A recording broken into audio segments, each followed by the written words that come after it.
ابھی میں فیس بک کے اپڈیٹس دیکھ رہا تھا. ہمارے دوست اور چھوٹے بھائی توحید خان صاحب گجرانوالہ سے ہیں. کچھ انہوں نے بڑا اچھا سا پوسٹ کیا ہے، مجھے اچھا لگا، میں شیئر کرنا چاہوں گا.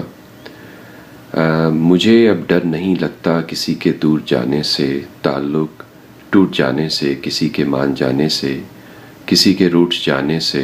مجھے اب ڈر نہیں لگتا کسی کو آزمانے سے، کسی کے آزمانے سے، کسی کو یاد رکھنے سے، کسی کو بھول جانے سے.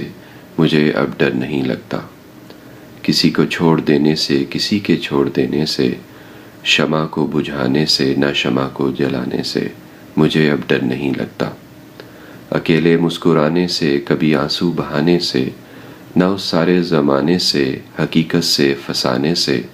مجھے اب ڈر نہیں لگتا کسی کی نارسائی سے، کسی کی پارسائی سے، کسی کی بے وفائی سے، کسی دکھ انتہائی سے. مجھے اب ڈر نہیں لگتا نہ تو اس پار رہنے سے، نہ تو اس پار رہنے سے، نہ اپنی زندگانی سے، نہ ایک دن موت آنی سے. سنو لوگو، مجھے اب ڈر نہیں لگتا.